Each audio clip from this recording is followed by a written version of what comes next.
Salut à toi, bienvenue dans cette vidéo dans laquelle nous allons analyser la situation de la crypto-monnaie XRP avec mon tableau de bord spécialisé. Nous allons voir mes indicateurs, nous allons voir un nouvel indicateur que j'ai intégré à ce tableau de bord et naturellement la dernière actualité des 24-48 heures. C'est parti.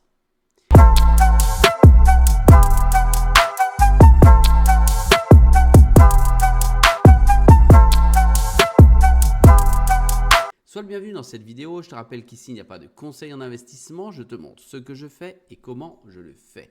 Comme tu le sais, je suis fortement investi, positionné sur la crypto-monnaie XRP. J'attends beaucoup d'elle pour 2025, 2026, 2027, 2028 avec des objectifs qui vont très haut en sachant que mon premier objectif sur la crypto-monnaie à ce jour est d'atteindre les $10. Tu vois le prix actuel, il est à 2,19 $. Il y a une légère baisse de 1,30% dans les dernières 24 heures. Si on regarde l'index Fear and Greed, il est à 46, il est en position neutre sur le marché de la crypto. Les tendances générales des analystes et non les miennes, c'est plutôt neutre à haussier. Il y a donc une consolidation après la hausse de ces derniers jours en attente d'un prochain catalyseur. La capitalisation boursière est de 128,9 milliards pour ne pas dire 129 milliards et le volume d'échange des dernières 24 heures est de 3 milliards. Le XRP a aujourd'hui une dominance sur l'ensemble du marché de la crypto de 4,1%. Le taux de financement, je te rappelle que le taux de financement, c'est l'équilibre entre les acheteurs et les vendeurs. Il est proche de 0. Ça signifie qu'il n'y a pas de tendance fortement prononcée ni à la baisse ni à la hausse. J'ai rajouté sur mon tableau de bord les plus hauts et les plus bas historiques que je puisse avoir un aperçu sur l'ATH et naturellement sur l'ATL. L'ATL étant le plus bas historique et l'ATH le plus haut historique. Celui-ci a eu lieu en janvier 2018 à 3,84 $ et le plus bas à 0,00222826, ça dépend de où tu vas prendre les différentes données. Concernant l'actualité, on va revenir dessus. Avant, je vais te montrer le nouvel indicateur que j'utilise, que j'ai rajouté à mon tableau de bord, c'est l'analyse des chandeliers. Alors, c'est quoi? C'est l'analyse finalement du marché au travers des bougies japonaises qui se trouvent sur la charte de XRP en l'occurrence. En gros, une bougie japonaise, je te ferai des vidéos pour t'expliquer comment ça fonctionne. Une bougie japonaise, ça dit beaucoup de choses, même s'il n'y a pas d'indicateur au-delà de ça. D'accord? Ces bougies japonaises ont un nom que je t'ai mis en fonction de leur figure, que je t'ai mis ici entre parenthèses. Et en fonction de ces figures, d'accord, qui ont une importance particulière à la lecture du marché technique, ça peut nous donner des signaux. Tu vois, j'ai mis signaux techniques ici. En d'autres termes, en 30 minutes, nous avons une toupie, d'accord? Ça signifie qu'en 30 minutes, le marché est haussier sur ce type de bougie. En 1 heure, nous avons un marobozu, c'est haussier. Un arami, c'est haussier. Une bougie short line, c'est haussier. Une toupie en 3 heures également, mais elle est plutôt baissière. Et un takuri qui est haussier pour la semaine. On peut dire à la lecture de cet indicateur que nous allons avoir un marché avec des bougies plutôt tendance haussière. Néanmoins, en on-chain ici, directement sur la blockchain, on a un marché plutôt équilibré et proche de zéro. On peut donc dire que le marché est dans l'attentisme et on attend certainement des actualités fondamentales qui pourraient permettre de faire bouger le marché. C'est pour ça qu'on va aller les voir après. Donc, les signaux des analyses, l'analyse des chandeliers et non des indicateurs sur le marché, c'est des signaux plutôt haussiers. D'accord? Ensuite, indicateur XRP on-chain, il y a toujours dans les dernières 24 heures 150 000 adresses qui échangent et qui échangent dans les dernières 24 heures, plus de 2 millions de transactions. L'XRP en offre future prévisible 37 milliards. Ici, je t'indique les supports d'achat en zone et ici, les supports de vente sous forme de zone. On a 3,17 $ pour l'achat, 2,10 $ pour l'achat et 2,05 $. Pour la vente, on a 2,25, 2,35 et 2,50. Je te rappelle le montant, on est à 2,19, ça veut dire qu'on est en train d'osciller effectivement ici dans une zone qui doit taper finalement une zone importante de vente sur le RSI. Voilà pour l'explication avec les indicateurs techniques que j'utilise pour renforcer ma réflexion et éventuellement ma prise de position.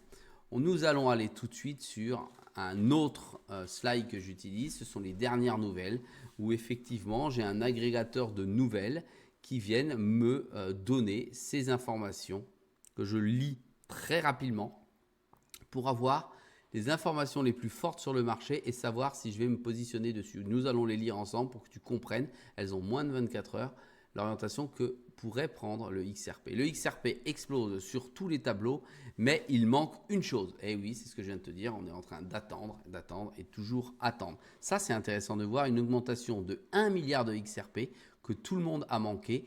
Que vient-il de se passer? Si tu as suivi ma vidéo, je crois de dimanche ou de lundi, je t'indiquais qu'effectivement XRP, il y allait avoir énormément d'XRP qui allait être déversé sur le marché. Voilà, ça confirme ce que j'étais en train de te dire et il y a plus de 24 heures. XRP, Sol et LTC mènent la charge des ETF cryptographiques avec une probabilité de sortie de ces ETF à hauteur de 95%. Ça met une pression intéressante. Tiens, tout à l'heure, je t'ai parlé d'indicateurs et je t'ai parlé de bougies.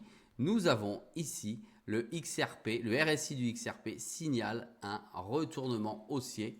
Jusqu'où peut-il aller? Voilà. Donc, ça veut dire qu'on est dans une position en survente sur le XRP, sur le RSI dans les dernières 24 heures et qu'il est fort probable donc que les acheteurs reprennent le dessus. Le prix du XRP atteindra-t-il son ATH en juillet? Tout le monde l'attend avec impatience. CryptoDay, Bitcoin, Ethereum et XRP en légère baisse en raison de faible intérêt des particuliers. Oui, toi et moi avons peu d'intérêt. On pourrait même penser que certains particuliers se délaissent de l'XRP. Et il n'y a que les institutions qui restent positionnées dessus. XRP est disponible sur Injective après le lancement de l'EVM de XRPL. Le prix d'Injective chute. La mise à niveau du système American Express suscite des spéculations sur l'adoption de Ripple. XRP va-t-il gagner gros? Effectivement, si American Express, la carte favorite des Américains avec Visa de paiement et de crédit, est utilisée avec XRP, effectivement, ça peut faire péter vers le haut notre cher et tendre crypto. Bitcoin, Ethereum, XRP et Dogecoin continuent de stagner après un début de troisième trimestre en demi-teinte. American Express utilise-t-il à nouveau secrètement RippleNet? On verra bien. Le procès d'XRP prendra-t-il fin le 3 juillet? Voici ce qu'il faut savoir. Je ne vais pas voir l'information pour l'instant. Quand je tourne la vidéo, nous sommes le 2, c'est-à-dire que c'est demain. Actualité crypto 1er juillet, Trump, Musk, Big Beautiful Bill, prix du XRP, voilà. Ensuite, plus de 1,7 million de dollars en XRP ont quitté Binance au milieu d'un signal haussier plus bas. Le XRP peut-il faire un retour au troisième trimestre et ébranler la dominance d'Ethereum?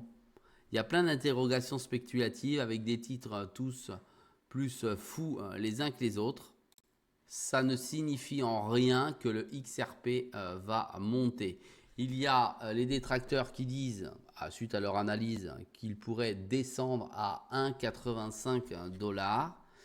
Je ne le vois pas en ligne de mire dans l'immédiat et il y en a qui indiquent qu'effectivement, il pourrait aller tout défoncer et dépasser la résistance des 2,50 $.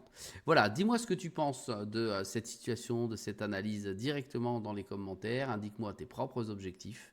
N'oublie pas de m'encourager avec un pouce vers le haut, ça fait toujours plaisir. N'oublie pas que sur My Way de Finance, c'est une vidéo tous les jours à 6 h du matin dans laquelle je te montre ce que je fais et comment je le fais sans pour autant te donner de conseils en investissement.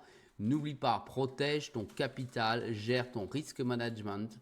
C'est utile pour que tu puisses continuer à investir demain et surtout faire des gains. Salut à toi.